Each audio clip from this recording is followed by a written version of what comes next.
Владата смета дека засега е рано да се зборува за уставни измени неопходни за продолжување на наредните фази од евроинтеграциите. Процедурата во собранието ќе почне во некоја понатамошна фаза е одговорот од владата за потенцијалната временска рамка за вметнување на бугарите во уставот, што е услов за одржување на втората меѓувладина конференција со Европската унија. За успешни уставни измени кои се носат во 3 фази, неопходно е двотретинско парламентарно мнозинство, нешто што владеачката коалиција го нема. Во владата се надеваат дека ВМРО ДПМН барем еднаш, како што велат, ќе даде поддршка за стратешките цели на земјата.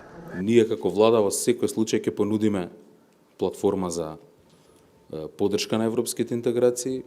Сигурен сум дека ќе има можност таа платформа да поддржат широк консензус во на пратеници во собранието. Нема да биде едноставно, токму заради овој притисок и премногу пропаганда и полувести или лажни вести поврзани со договорот со Бугарија.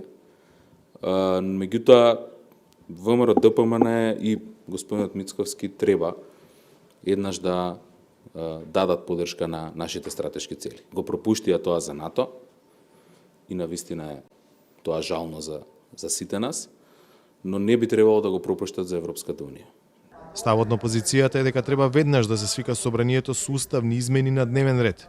Ако нема мнозинство од 80 пратеници, да се оди на предвремени парламентарни избори. Повеќе од јасно е дека премиерот се плаши затоа што знае дека доколку го стави предлогот на гласање не помине, нели? Следното што требаше да го направи е да распушти парламент и да побара предвремени парламентарни избори на кои што повеќе од јасно му е дека народот ќе гласа против и тие треба да се заменат. Токму од таа причина тие го одбија предлогот на председателот Мицковски.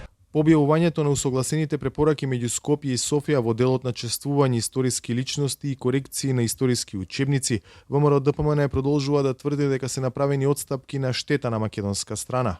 Станува збор за реципроцитетни обврски кои ќе важат за двете земји, е одговорот од владата. По протоколот што е подпишан минатиот месец, владите имаат обврска во рок од 2 години откако се постигнати некакви резултати да ги и објавени да ги спроведат. Секако тоа оди во фази и оди низ филтрите на институциите.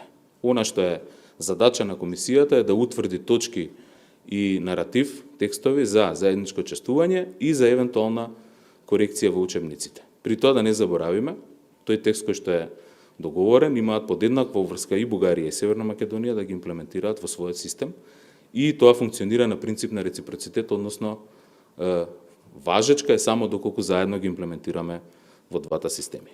Пред 2 дена заедничката македонско-бугарска историска комисија ги објави усогласените препораки: заедничко чествување на Свети Кирил и Методи, Свети Наум Охридски, Свети Климент Охридски и Цар Самуил, како и по 5 корекции на историските учебници за 5 клас во Бугарија и за 6-то оделение во земјава кои го опфаќаат периодот на антиката.